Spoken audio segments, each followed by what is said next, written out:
Hello, good morning students, and welcome back to our channel where we have our English class. My name is Teacher Fernanda and I'm very happy and grateful to be here with you today in another class, in another day in which we have reading class as you can read. First of all, I want to thank God for being here with you another day, to be well, to be doing fine, and I hope you're doing fine as well, safe and sound at home. I hope your family is all alright. I hope you're taking care of you're taking care of your family, and well, let's start with our class. So today's topic is search engines. Let's check it out. Okay, so first I'm going to give you the definition of the meaning of the term, search engines. A search engine is an online tool that searches for results in its database based on the search query. The keywords, the search query are the keywords submitted by the internet user. The results are usually websites that semantically match with the search query. It means they are in the same field. Alright, for example, if you're looking for example, the word cake, you look on Google the word cake, then you have the definition of the word cake, what is the word cake, recipes of cakes, so they are in the same field, they have the same keywords. Search engines find the results in their database, sort them and make them an ordered list of these results based on the search algorithm. Yes, it is an algorithm programming stuff. This list is generally called the search engine results page. Okay, as you look on Google something and then you have the result page. We're going to check that in a moment. So we have some examples here of some search engines in the market, the most common ones.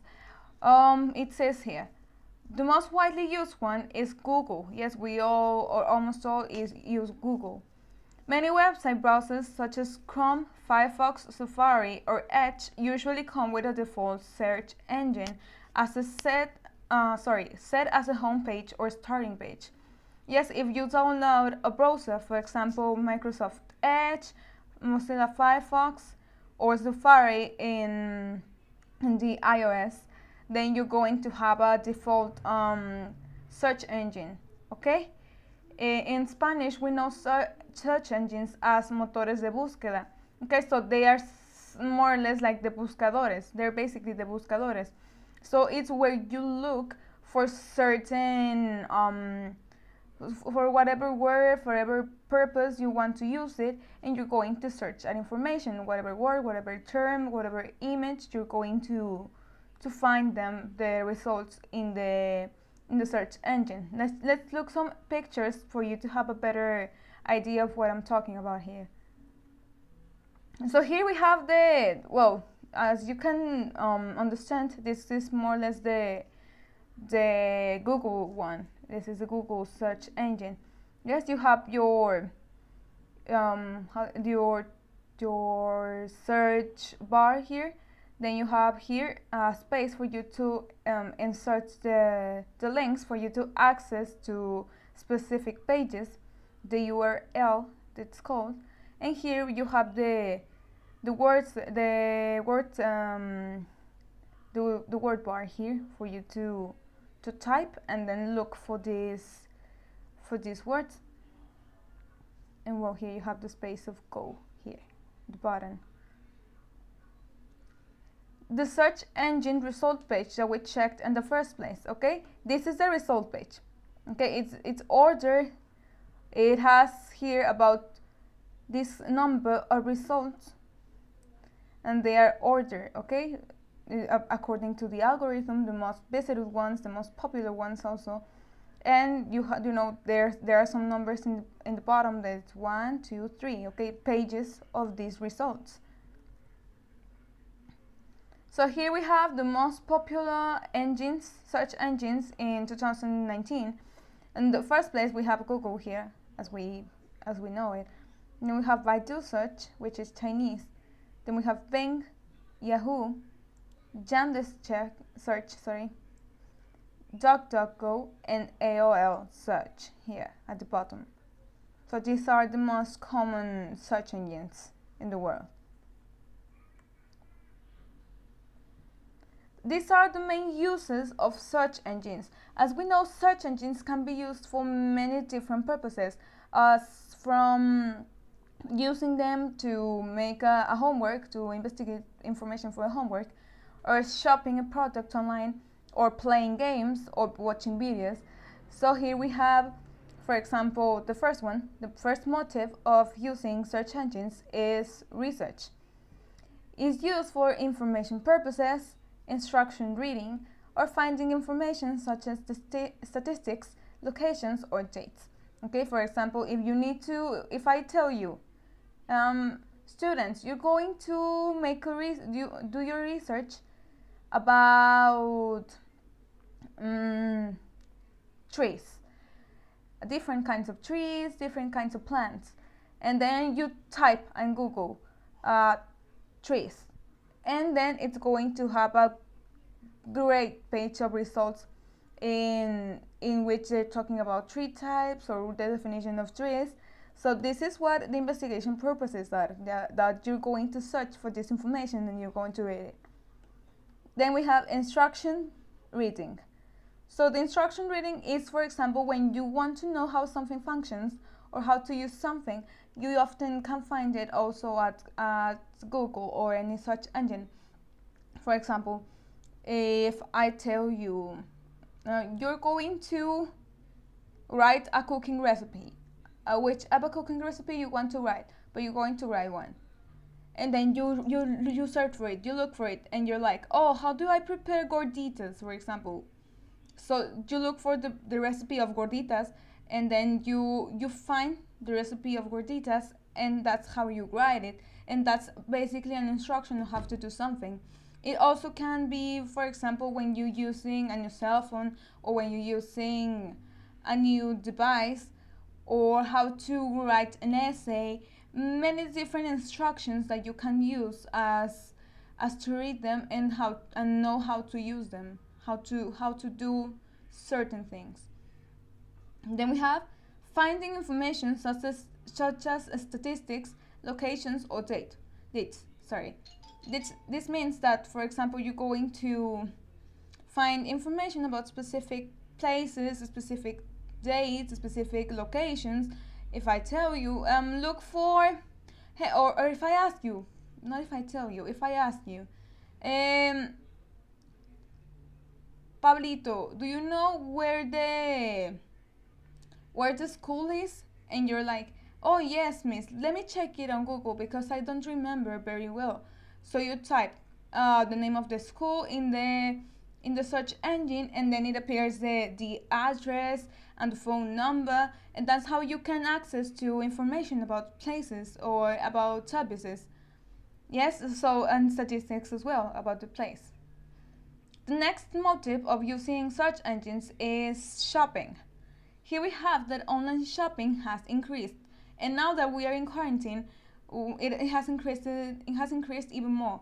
So many people are starting to use online shopping services such as Mercado Libre or Amazon or any other services that can deliver to you products to home. They can deliver your products that you buy in these services. They can deliver them home. You can buy from groceries to deluxe products. So as I told you, you can buy even in Walmart. There's a service from Walmart that allows your groceries to be delivered to here at home.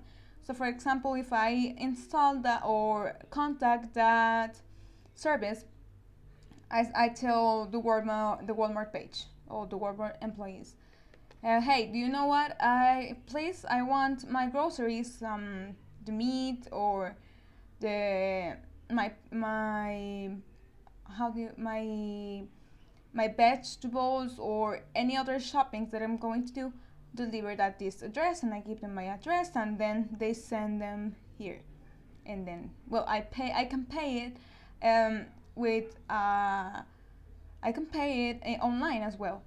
So then we have price comparison and time saving shopping.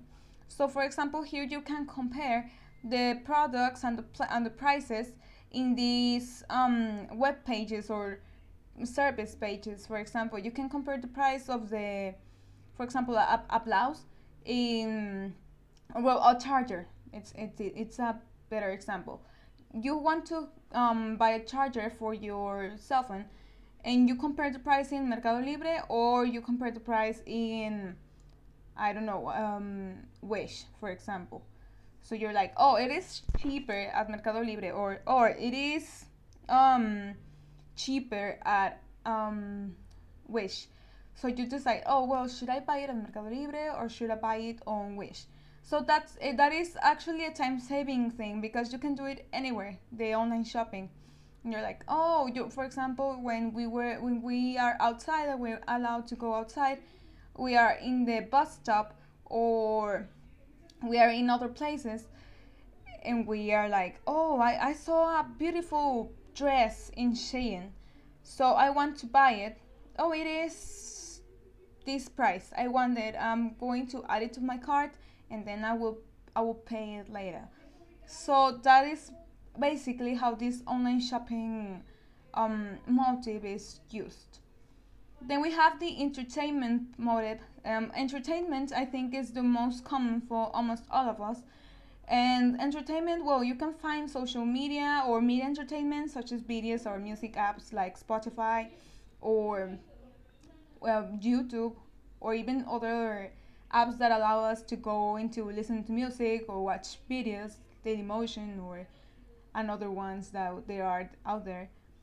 We can reach out to streaming services such as Netflix or Amazon Prime or any other ones that we can watch in our devices for us to get this entertainment service. Like we want to watch some series or to watch some films, and then we sit down. We can stream it at our computer or TVs or cell phones, and we can watch it and search it in the search engines, or finding books or audiobooks.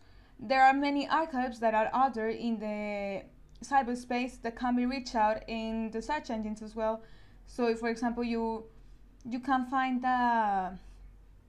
some audiobook services in the search engines. You can find books that you can read or archives that you can read as well.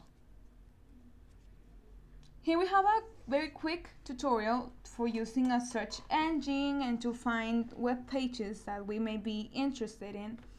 So here we have the presentation, the introduction, which says, staying safe in the water.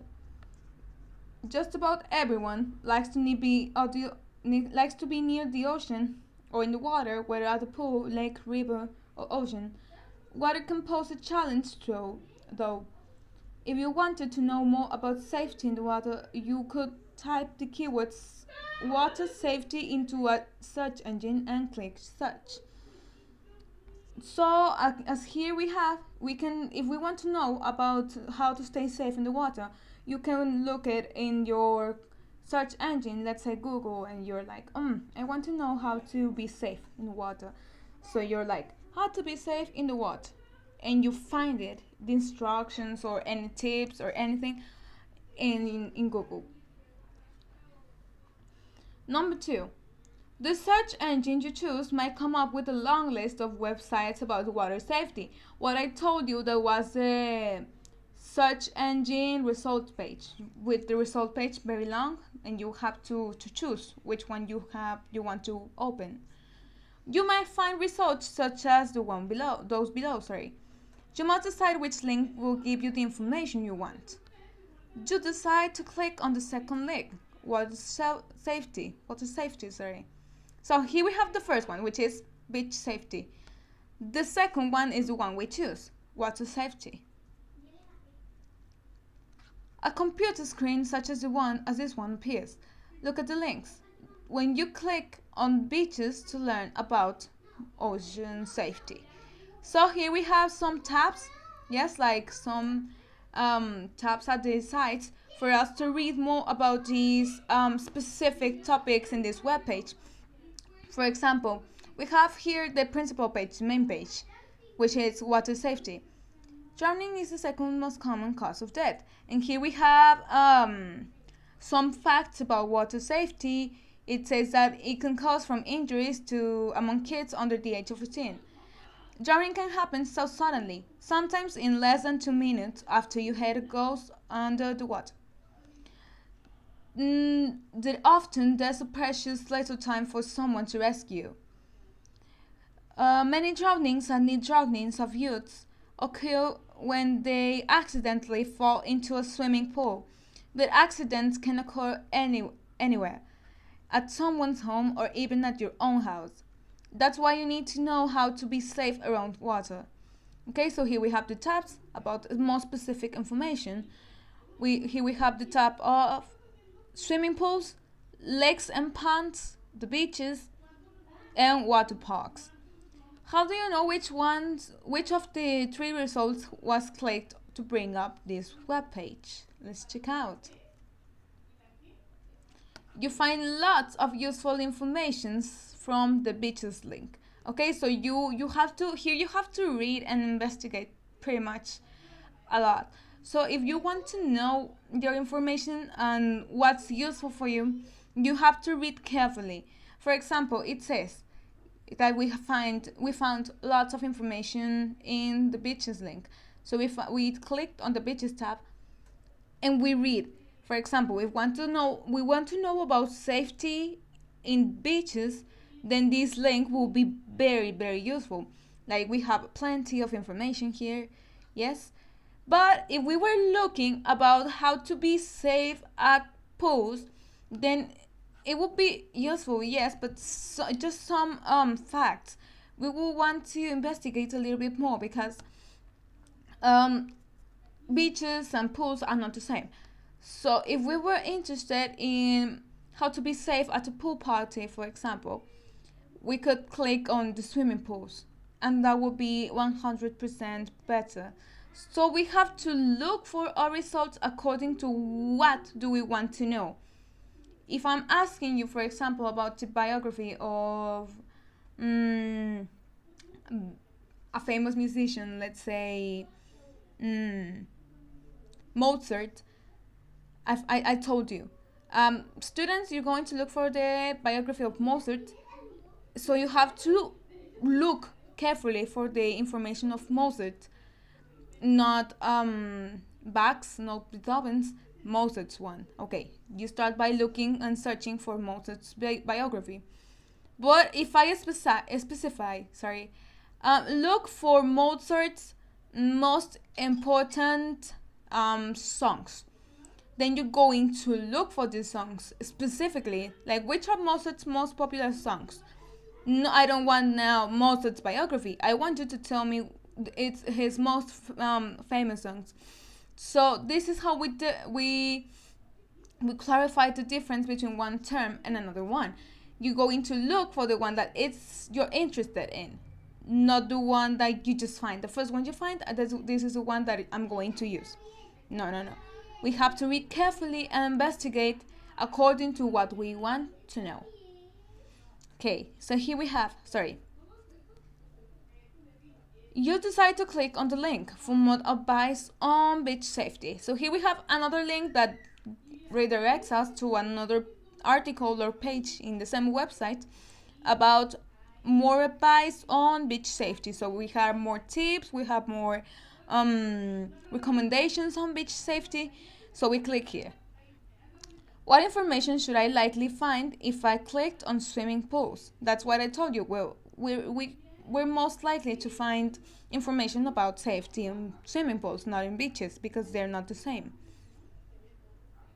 So this is the link we clicked about more advice about beach safety.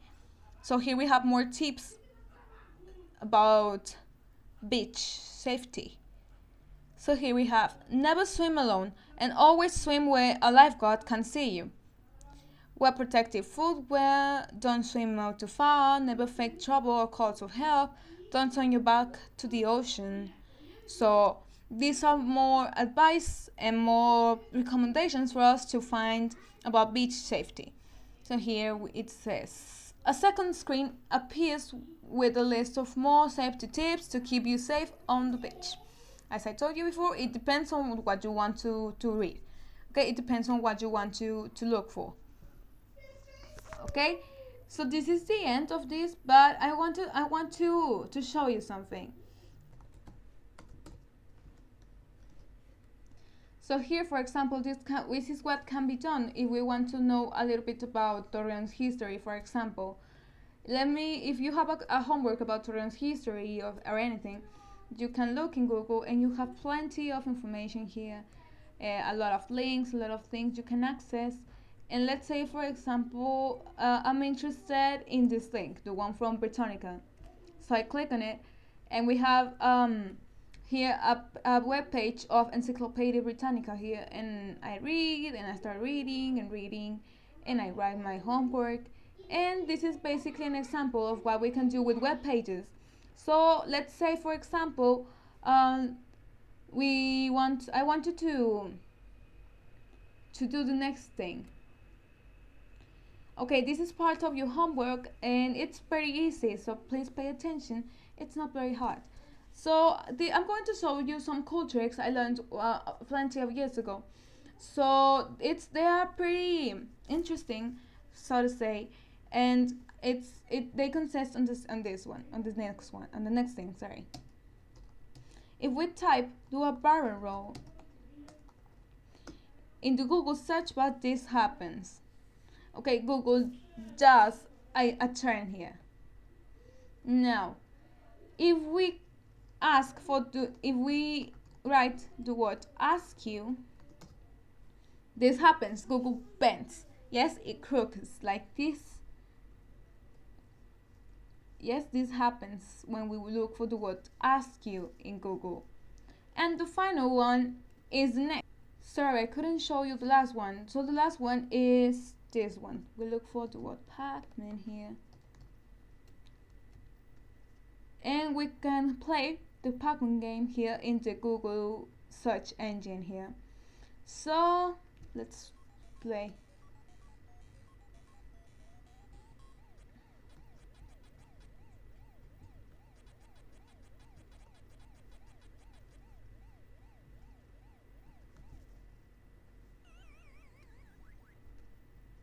Okay, so that will be all for today. I want to thank you very much for your attention. I hope you have an amazing, beautiful day. I'll see you soon. Please take care of your family, take care of yourself, and see you later.